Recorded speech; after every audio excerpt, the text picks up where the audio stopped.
Olá, nono ano! Seja muito bem-vindo a mais uma aula de ciências. Eu sou o professor Joel, quero dar as boas-vindas aos educandos, aos responsáveis que acompanham e também nossos queridos colegas professores. Sejam todos muito bem-vindos. Hoje continuaremos falando um pouquinho de espécie, mas sobre uma outra perspectiva. Para interagir com vocês aí no chat, temos nosso querido professor Magno.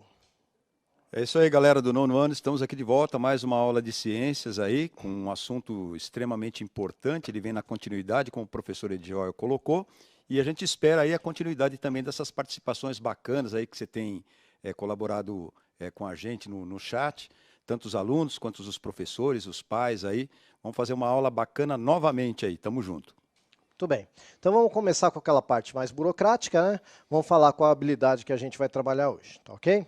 Então é a 12A. Discutir a importância das unidades de conservação para a preservação da biodiversidade e do patrimônio nacional e suas relações com as populações humanas e as bacias hidrográficas. Muito bem, então essa é a habilidade que a gente vai trabalhar hoje aí. Como que nós vamos fazer isso? A gente vai fazer assim, ó, acompanhar através do caderno do aluno, refletir aí as questões que vão ser levantadas, interagir no chat, buscar informações e resolver as atividades que aparecerem aí, tá ok? Bom, então, o objetivo da aula vai ser refletir sobre a importância das espécies dos ambientes em que estas se encontram, para então justificar os esforços para a preservação. Muito bem, meus queridos. Então, nas aulas anteriores, a gente discutiu bastante como surge uma espécie. Lembra? Eu falei de duas formas de especiação. Eu tenho a certeza que vocês anotaram, que vocês reviram isso e que vocês estavam ansiosos por mais uma aula sobre isso. Então, eu quero que vocês coloquem aí no chat. Como surge uma espécie? Vou dar 2 minutinhos aí para vocês falarem o que vocês lembram sobre isso.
Ó, professor, apareceu aqui o Gabriel, escreveu evolução. Ana Carolina escreveu pelo Habitat. Olha, ok. Poxa vida, que legal aqui. E o Pedro Henrique colocou através da variação de outras. Bem legal essa para discussão, né? Interessante, hein? Mas teve mais gente aqui que colocou evolução, teve a Thaís, Júlia Paixão, essa aula não é repetida. Mas a gente está repetindo algumas palavras, tá bom? Marielle escreveu evolução, Raíssa escreveu evolução, Jusilene escreveu evolução também, professor. Todo mundo evoluindo aí. Ó, pesquei uma aqui, Matheus. escreveu DNA. DNA. Muito bem. Legal, né? Parabéns. Essa aula gravada, não, Enzo. Não. Na verdade, essa aula está sendo gravada agora com a sua participação, tá bom? Evolução e reprodução. Quem falou? Weslânia, acho que é isso. Ok. A Lívia escreveu evolução também, professor, mas o que... achei. Olha que bacana. Cauê escreveu pela reprodução e mutações contínuas. Gostou dessa? Nossa. Leonardo escreveu evolução também. Tem muitos presentes aqui. Boa tarde para vocês. Vinícius também colocou nessa ideia de evoluindo. Ó, professor, se você quiser ir comentando, tem umas coisas bacanas aqui, mas eu vou pescando, tá bom? Eu vou começar comentando coisa... essa questão de aula repetida, tá, gente? Então, como é que funciona isso? Eu venho falando nas últimas aulas sobre o surgimento de novas espécies, comecei lá com a teoria da evolução, falei quando entra a genética nessa teoria, e aí como as espécies surgem. É bastante informação, então por isso que eu retomo alguns pontos, tá? Mas a aula é nova, hoje a gente vai ter uma nova abordagem com relação a isso, tá bom? A gente vai ter uma nova abordagem. Então a aula não é repetida e vai ter pontos novos, tudo bem? Bom, então eu havia perguntado para vocês como surge a espécie. Vou retomar um pouquinho do que eu falei na aula passada para a gente poder avançar, tudo bem? Então vamos lá. Primeiro você tem aí um cardume, certo? Se houver um isolamento físico aí, né, geográfico que a gente fala, o que vai acontecer? A espécie ali que está dentro daquela parte mais escura do slide aí, ela pode, através das mutações naturais que ela ocorre, que ocorrem entre elas ali, ela pode se diferenciar tanto que se um dia essa barreira for quebrada, ela não consegue mais se reproduzir com aquela outra espécie que não está dentro dessa barreira. Então aí a gente chama de especiação alopátrica, porque teve aí uma questão geográfica envolvida, tá? Então isso é uma revisão do que a gente já falou antes, tudo bem? Bom, mas tem uma outra situação, que é a especiação simpátrica. Como é que ela acontece? Indivíduos em uma população começam a se isolar por algum motivo não geográfico, tá? E também começa a haver diferenciação no seu DNA, etc. E isso vai gerar, às vezes, uma variação tão diferente daquela população original que eles não conseguem mais se reproduzir entre si. Lembra? O que são espécies? Espécies, basicamente, são seres vivos que são isolados reprodutivamente, ou seja, um ser de uma espécie só consegue se reproduzir com um ser da mesma espécie, salvo algumas exceções, que são aqueles casos de híbridos, mas mesmo assim, a maioria dos híbridos não vão gerar descendentes férteis. Tá? Então, até aqui a gente fez uma pequena revisão, tudo bem? Agora, eu quero saber uma opinião de vocês sobre um assunto novo. A gente viu aí como surgem as espécies e agora eu quero saber o seguinte: o que você entende por biodiversidade? Tá bom? O que é biodiversidade e qual é a sua importância? Eu vou dar 3 minutos aí para vocês responderem a essa questão.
Eu tinha encontrado uma frase aqui que reportaram a Lavoisier. Eu vou tentar encontrar aqui, viu, professor Joel? Mas por enquanto, olha que Eu lembro resposta até que era bacana. uma menina, mas eu não É, lembro. então, aí eu perdi porque o sistema aqui deu uma instabilidade.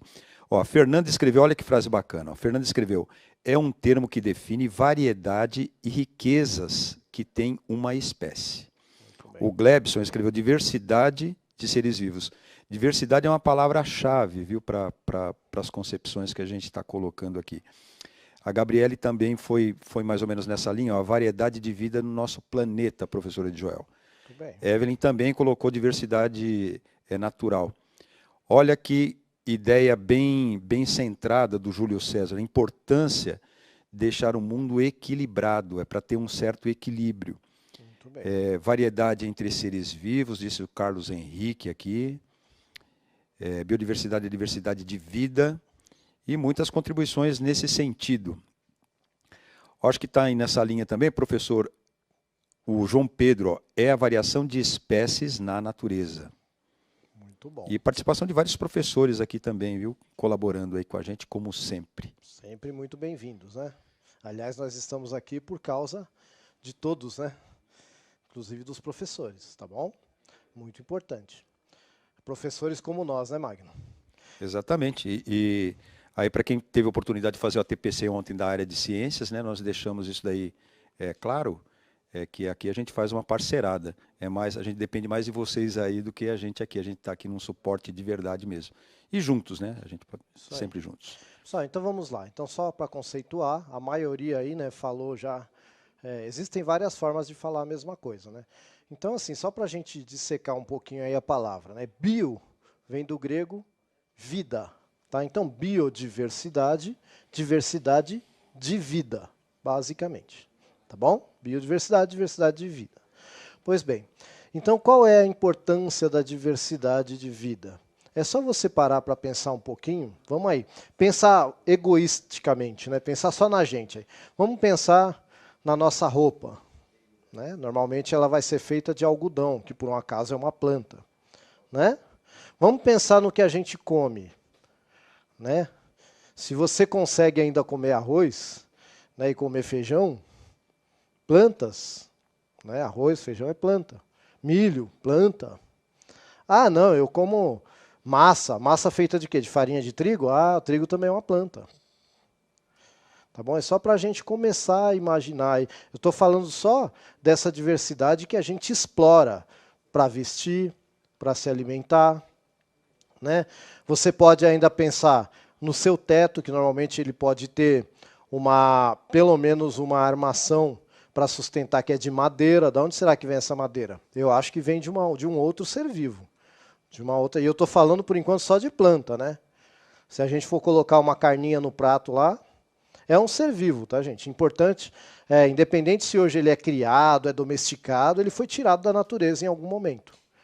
Tudo bem? Então, eu estou falando agora só dessa vida que é mais importante diretamente, próximo da gente. Se você pensar no material que você utiliza, até o papel do seu caderno, né? Ele, para ser feito, ele é extraído de células vegetais, né? A celulose. Tá bom?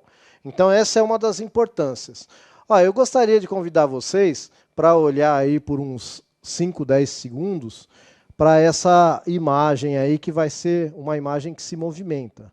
Tá? E aí a gente já vai conversar um pouquinho sobre isso.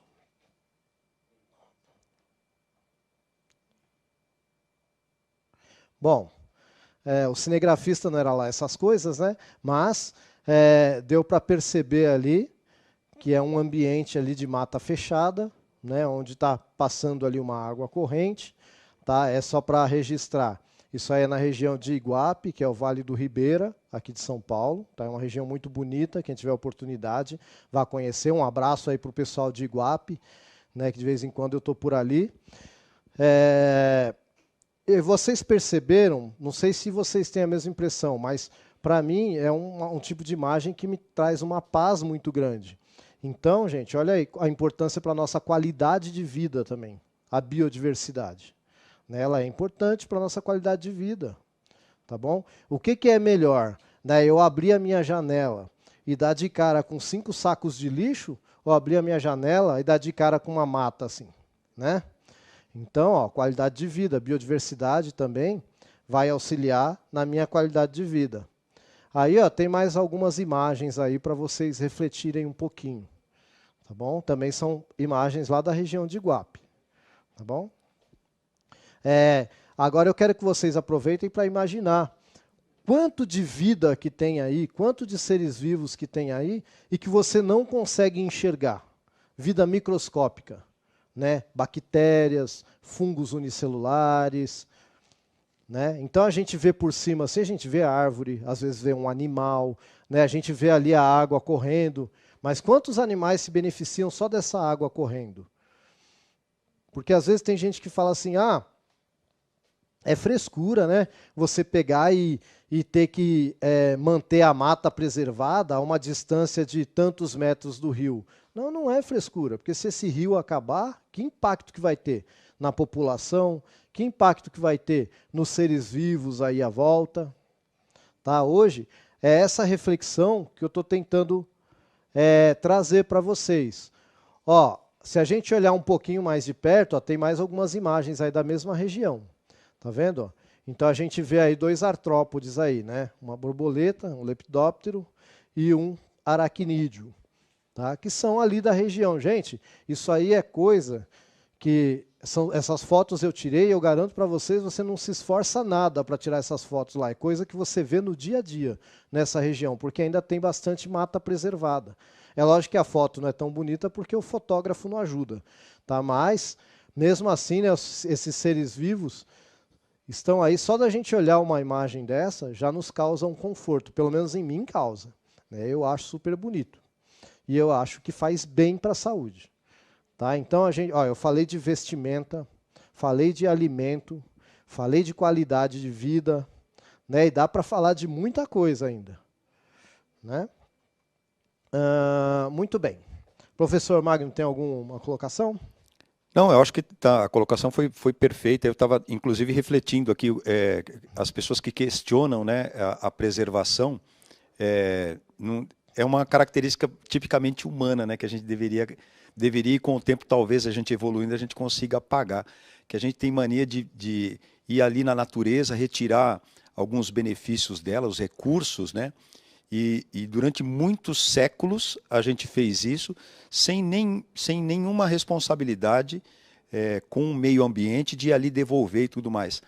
E a partir do momento, eu me sinto até, de certa forma, beneficiado de viver numa época que pelo menos a gente começou a criar uma consciência de que a gente não pode simplesmente ir ali na mãe natureza, que a gente chama, e retirar algumas coisas sem nenhuma preocupação de devolver, de preservar e tudo mais. Quer dizer, abandonar um pouco desse pensamento egoísta que eu acho que é só o homem que tem, os outros animais não têm. Pelo menos que eu saiba, eles não têm essa relação. Só isso que eu queria colocar aí, professor. Perfeito, professor. Um pouco de indignação aí, talvez. Não, mas é isso mesmo. E assim, né, às vezes a gente fala em preservação, aí as pessoas falam assim, você deve tirar o mínimo da natureza.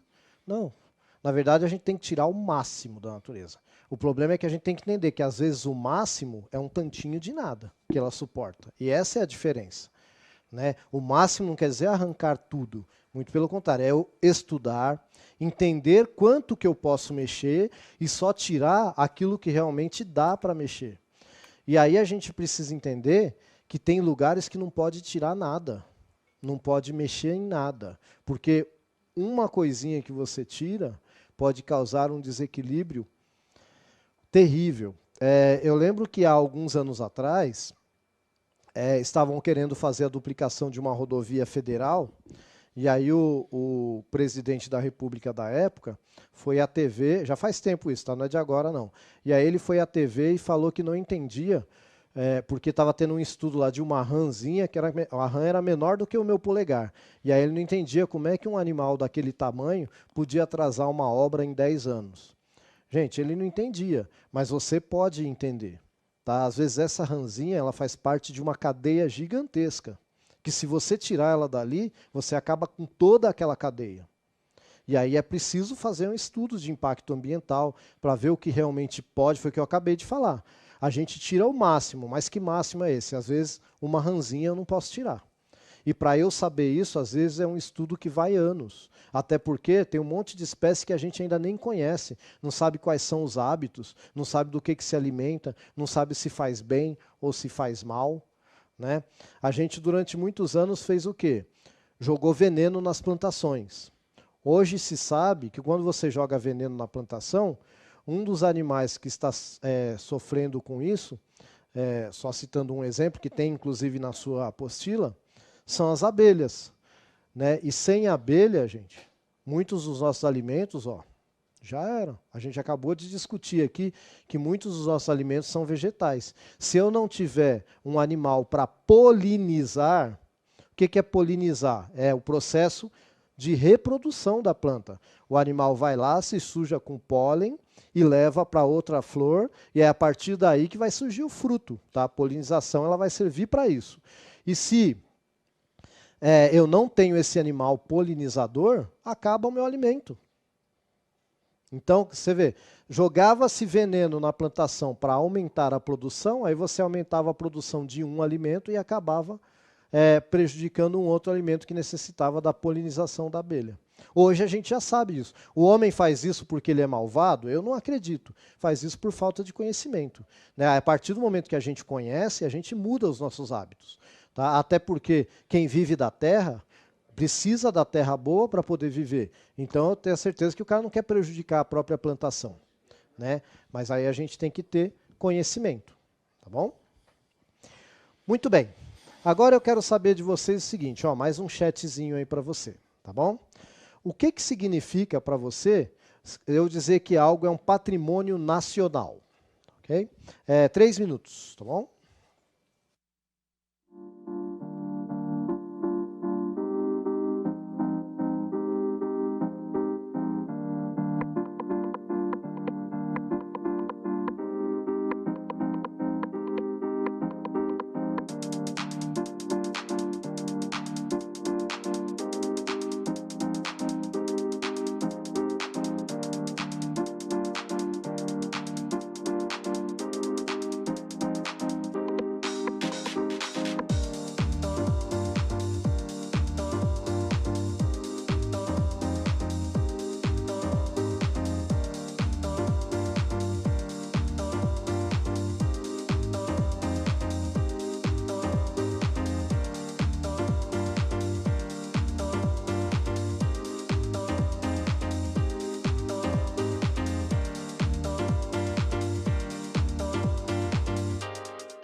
Olha, dificilmente eu fico assim tão curioso em respostas como nessa pergunta que a gente jogou aí para vocês, para ver. Sabe por quê, galera? Porque para responder uma pergunta dessa, a gente pode escrever isso em umas 3, 4 palavras, talvez, mas dá para a gente escrever umas 2 folhas respondendo essa pergunta.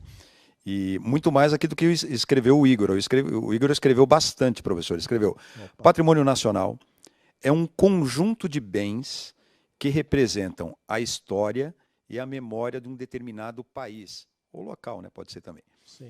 São esses bens que ajudam a formar um sentimento nacional que nos fazem sentir, por exemplo, brasileiro. E colocou até o nome completo dele aqui, ó, Igor da Silva Araújo, da Escola Orestes Ferreira de Toledo. Muito bom, Igor.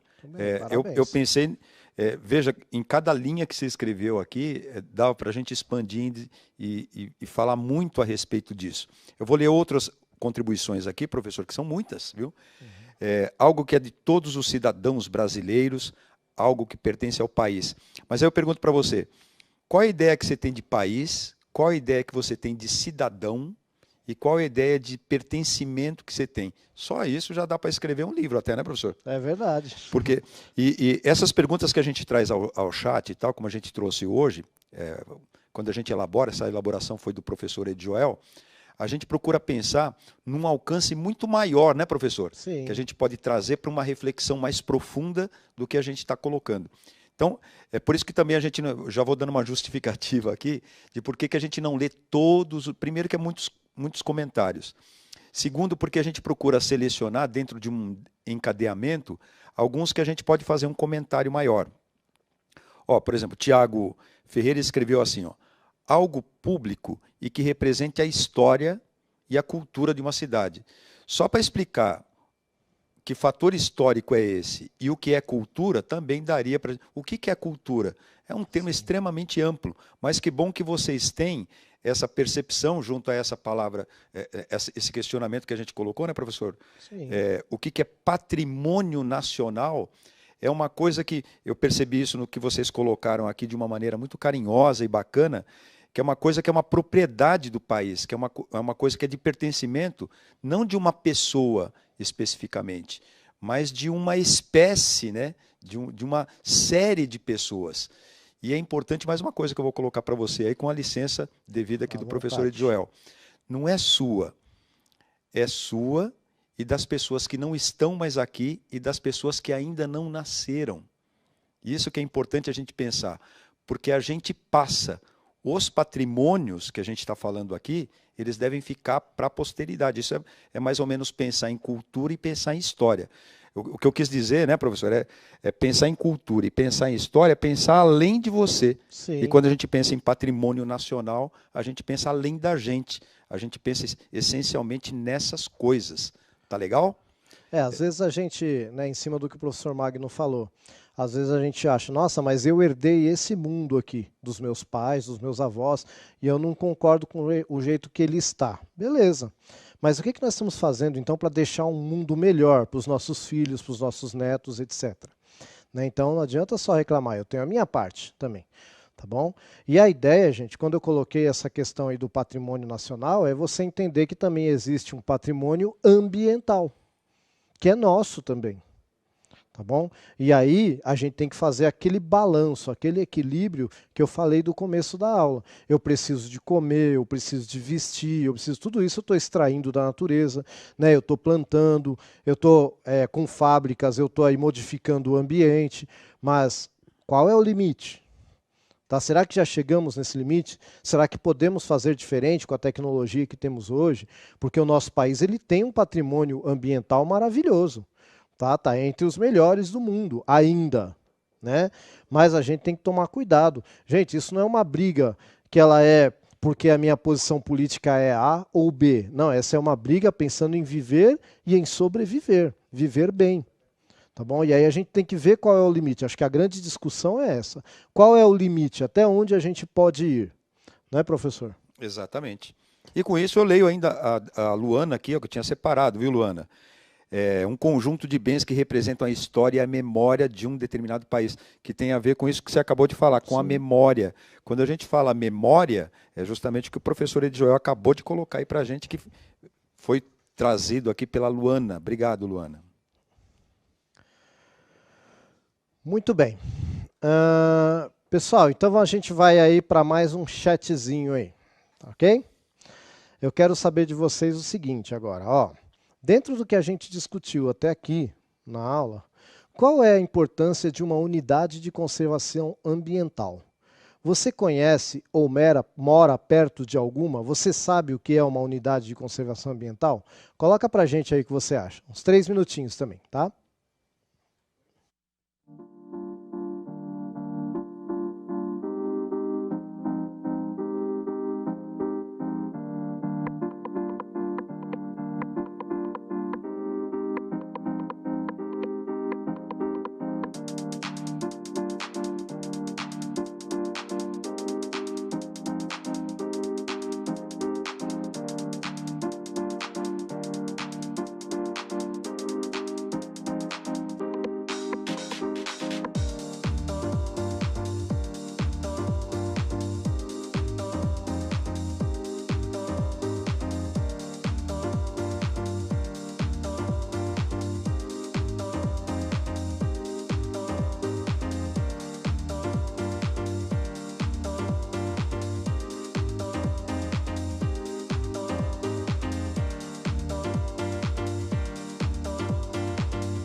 O Gabriel colocou que serve para proteger espécies e a natureza, mas que não mora perto, não. O Guilherme também, preservar a fauna e a flora, acho que não. A Stephanie foi um pouco mais longe, falou que manter a saúde do planeta e dos seres vivos, olha só, já expandiu aí num outro universo de raciocínio. O Gabriel escreveu, não conheço, mas é importante. O Kaique, preservação da espécie, sabe o que colocaram aqui legal, professor?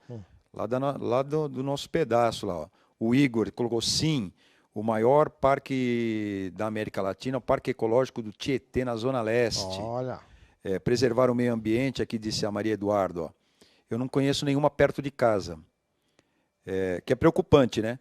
Se você não conhece nenhuma perto de casa, tem 2 problemas. Primeiro, que não está sendo divulgado da maneira que deveria. Porque aí, se é um patrimônio, como a gente está falando, essa ideia de patrimônio nacional, municipal, enfim, ela deveria ter acesso e colaboração de todo mundo, né? E se também você não ouviu falar e não tem, é um problema maior ainda, porque todo lugar deveria ter pelo menos uma unidadezinha de conservação. A Rayane escreveu uma unidade de conservação ambiental, uma área reserva para a flora e a fauna. Isso. Gente, então assim, existem várias formas de área de conservação. Tá? Existe um Sistema Nacional de Unidades de Conservação, chama SNUC. Tem até um site que é do governo federal. Acho que seria importante depois vocês darem uma olhada, uma pesquisada, para ver que isso é uma questão do Brasil inteiro. Então tem diferentes formas de conservar. Em algumas você pode até morar lá, aí você tem algumas regras para morar lá, e outras são intocáveis, você não pode nem chegar perto. Tá, eu acho que valeria a pena vocês fazerem essa pesquisa. Se eu não me engano, no caderno de vocês, do aluno, também tem alguma coisa relacionada a isso, tá bom? E eu quero, tá terminando a aula, eu vou para um último chat, de 1 minutinho só, tá bom? Que ele é o seguinte, ó. Será que a extinção de uma espécie pode causar um impacto em todo o ecossistema? 1 minutinho só, tá bom?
Tô falando que o pessoal é show, todo mundo pegou aqui o espírito da coisa. O Renan, Matheus, Guilherme, Luiz Felipe, Henrique, Manuela, Ruth Domingo, Enzo, todos eles sim, professor, sim, claro. Todas as respostas afirmativas aqui, ó.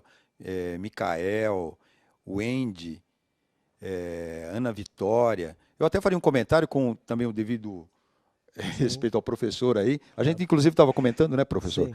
Essa questão aí da... Olha só, se você mora num lugar que tem muito rato, você já vai entender esse pensamento que a gente teve.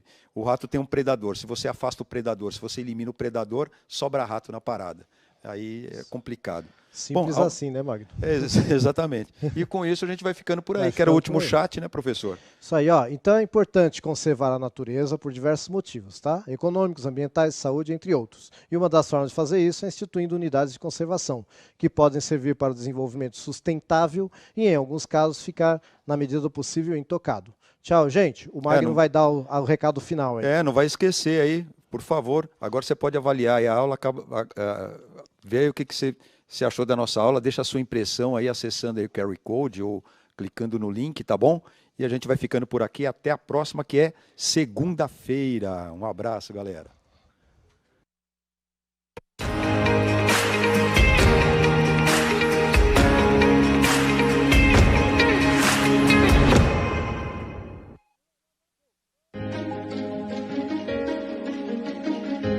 A escola pode estar distante, mas as aulas não. Por isso, o governo de São Paulo criou um aplicativo online de aulas com chats para todos os estudantes da rede pública de ensino durante a quarentena. O acesso à internet é gratuito e você ainda pode assistir às aulas ao vivo nos canais digitais da TV Cultura. Baixe o aplicativo e estude.